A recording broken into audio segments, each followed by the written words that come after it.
अमित शाह का राजीव राय को फोन। जी हां, समाजवादी पार्टी के सांसद राजीव राय को आखिरकार अमित शाह ने फोन क्यों खटखटाया?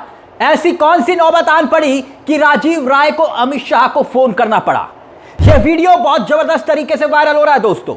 इस वीडियो के पीछे की सच्चाई क्या है, इसको लेकर सिर्फ कयास लगाए जा रहे हैं, मगर यह फोन की घंटी जिस अंदाज में बजी है और जिस वक्त बजी है, क्योंकि टाइमिंग बहुत महत्वपूर्ण है, उपराष्ट्रपति पद का चुनाव होना है, मगर उससे पहले अमित शाह के फोन की घंटी समाजवादी पार्टी के राजीव राय को क्यों? घोसी से विधायक राजीव राय को ही फोन क्यों गया? यह एक बहुत महत्वपूर्ण सवाल बना हुआ है दोस्तों। कहने को तो जन्मदिन की बधाई दे रहे हैं, अभी आपको हम वीडियो भी सुनाएंगे, जन्मदिन की बधाई, मगर सियासी संदेश इसका बहुत बड़ा है। यह क्यों कहा जा रहा है?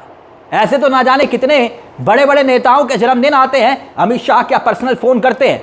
नहीं ना, मगर इस बार उपराष्ट्रपति पद का चुनाव क्या वाकई में फंस गया है कि बीजेपी के चाणक्य अमित शाह को सीधा विपक्ष के सांसदों को फोन करने का बहाना मिल रहा है या बहाना ढूंढना पड़ रहा है?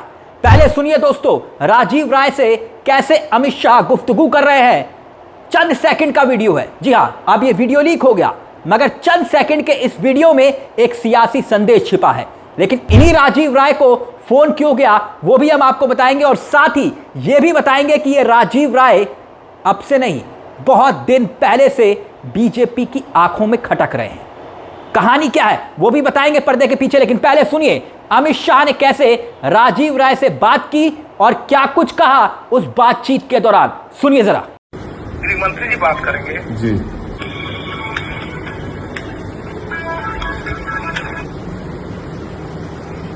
राजीव जी, जन्मदिन की शुभकामनाएं। जी प्रणाम सर, प्रणाम सर, आशीर्वाद। साल के हो गए सर ऑफिशियली 56 साल का हो गया, उससे 53 साल का हुआ सर। चलिए, बहुत बहुत शुभकामनाएं भैया। धन्यवाद सर, धन्यवाद सर। जल्दी आता हूँ धन्यवाद।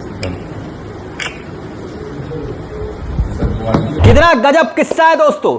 अमित शाह राजीव राय को बधाई दे रहे हैं जन्मदिन की।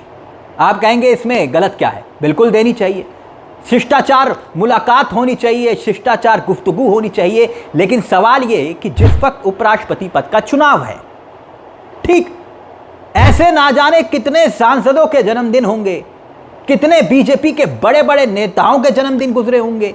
क्या अमित शाह ने डायरेक्ट उनको फोन किया? हो सकता है, लेकिन कभी किसी का वीडियो सामने नहीं आया। मगर अमित शाह राजीव राय को फोन कर रहे हैं, राजीव राय को। तो क्या वाकई में उपराष्ट्रपति पद का चुनाव फंसा हुआ है? इसके कई उदाहरण अब मैं आपके सामने रखूंगा, और राजीव राय का जिक्र हमने किया, इसके पीछे की सियासी कहानी भी हम आपको बताएंगे। लेकिन पहले जरा एक और तस्वीर पर आते हैं। ये कमान उपराष्ट्रपति चुनाव की अमित शाह और मोदी ने अपने हाथ में कैसे ली है, अब वो समझिए। नायडू के बेटे, जी हां, चंद्रबाबू नायडू के बेटे से डायरेक्ट बात कर रहे हैं देश के प्रधानमंत्री नरेंद्र मोदी। बाकायदा मुलाकात हुई चंद घंटे पहले, जब उपराष्ट्रपति पद का चुनाव होना है उससे चंद घंटे पहले चंद्रबाबू नायडू के बेटे नारा लोकेश से सीधा मोदी की मुलाकात हो रही है, बातचीत हो रही है। अब यह बातचीत किस वजह से हो रही है? क्योंकि वो केंद्र में मंत्री तो है नहीं नारा लोकेश, आंध्र प्रदेश में मंत्री ही तो हैं, नायडू के बेटे ही तो हैं, तो फिर किस वजह से यह बातचीत हो रही होगी? पहली बात। अब दूसरे एक और किस्सा सुनिए। जो बीजेडी यानी कि नवीन पटनायक हैं दोस्तों, नवीन पटनायक भी एनडीए के खेमे में आएंगे नहीं आएंगे, इसको लेकर अब कयास लगाया जा रहे हैं। बाकायदा राजनाथ सिंह को ड्यूटी पर लगाया गया था कि राजनाथ सिंह बात करेंगे नवीन पटनायक से, मगर अब खबर आ रही है कि नवीन पटनायक से राजनाथ सिंह ने बातचीत तो की, मगर वो तैयार नहीं है। अब इसमें कितनी सच्चाई है मालूम नहीं। ओडिशा के सियासत के सबसे बड़े चेहरे हैं, 7 सांसद राज्यसभा के उनके पास भी है, लोकसभा में कोई सांसद नहीं है, मगर सियासी खेल अब आ जाता है राजीव राय पर। ये जो राजीव राय को फोन किया अमित शाह ने, ये क्यों किया? राजीव राय तो उत्तर प्रदेश की सियासत से आते हैं और पेच फंसा हुआ है दक्षिण की सियासत में। उपराष्ट्रपति पद का चुनाव जो है वो दक्षिण की तरफ ही फंसा हुआ है ना, क्योंकि नायडू कहाँ जाएंगे, जगनमोहन रेड्डी कहाँ जाएंगे। इसके साथ साथ वो तमाम किरदार जो दावा कर रहे हैं कि भैया इंडिया गठबंधन में ये चेहरे आ सकते हैं, यानी कि सुदर्शन रेड्डी को वोट कर सकते हैं, और बाकायदा रेवंत रेड्डी जो कि तेलंगाना के मुख्यमंत्री हैं, उन्होंने यह तक दावा कर दिया कि चंद्रबाबू नायडू इंडिया गठबंधन के प्रत्याशी सुदर्शन रेड्डी को वोट कर सकते हैं। तो फंसा तो दक्षिण में चुनाव है उपराष्ट्रपति पद का कि कौन कहां जाएगा, क्योंकि दक्षिण अस्मिता का सवाल बन गया है। मगर राजीव राय को फोन क्यों कर रहे हैं अमित शाह? दोस्तों यही बहुत बड़ा सवाल है। इसके 2-3 कारण हैं जो माने जा रहे हैं पर्दे के पीछे।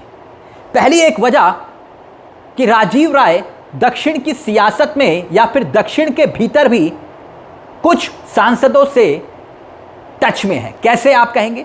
वो ऐसे कि राजीव राय एक एजुकेशनल नज़रिए से भी बहुत बड़े चेहरे हैं, यानी कि जो एजुकेशन हब है जो साउथ की सियासत का, या फिर साउथ में जिस तरह से आप देखते हैं कि बड़े बड़े इंस्टीट्यूट्स हैं, उनके कई इंस्टीट्यूट्स जो है राजीव राय के भी साउथ में हैं। एक पहलू तो यही माना जा रहा है। दूसरा पहलू एक और बहुत ज़बरदस्त पहलू है दोस्तों। वो उससे पहले एक अखबार की ये खबर है, आपकी स्क्रीन पर है, देखिए ज़रा। ये खबर जानते हैं कब की है? ये खबर है ठीक जब चुनाव होने वाला था उत्तर प्रदेश में। समाजवादी पार्टी के नेताओं के घर पर आयकर विभाग की मैराथन रेड। राजीव राय बोले 15 घंटे की पड़ताल में 17,000 रुपए मिले। इनकम टैक्स की रेड पड़ी थी, आईटी की रेड पड़ी थी, ईडी की रेड पड़ी थी। 15 घंटे इन्हीं राजीव राय के यहां। और आप जानते हैं कि ईडी और आईटी जो है वो किसके अधीन आती है। तो फिर आखिर ऐसी मोहब्बत क्यों उमड़ रही है जिन अमित शाह के अधीन में इनकम टैक्स और ईडी आती है, और वही इनकम टैक्स और ईडी जो है वो राजीव राय के घर ठीक उत्तर प्रदेश चुनाव से पहले छापा मारती है, और वहां पर महज 17,000 रुपये मिलते हैं, और उन्हीं राजीव राय को अमित शाह फोन कर रहे हैं। तो यानी कुछ ना कुछ तो है। अब दूसरा सियासी किस्सा वो ये कि ये वही राजीव राय हैं जो घोसी सीट से सांसद हैं। गौर करिए, घोसी सीट कौन सी है जानते हैं आप? जिसमें सुभाषपा के प्रमुख ओम प्रकाश राजभर, यूपी में जो कैबिनेट मंत्री हैं, जो हमेशा सुर्खियों में रहते हैं, मुंह पर जुबान पर गाली होती है जिनके, उनके बेटे अरविंद राजभर को इन्हीं राजीव राय ने चुनाव हराया। और समाजवादी पार्टी के यही राजीव राय चुनाव हराने वाले चेहरों में थे, यानी कि इनके सबसे खासम खास ओपी राजभर के बेटे को चुनाव हराने वाले यही राजीव राय थे। और इन दिनों यूपी की सियासत में क्या चल रहा है आप समझ रहे हैं।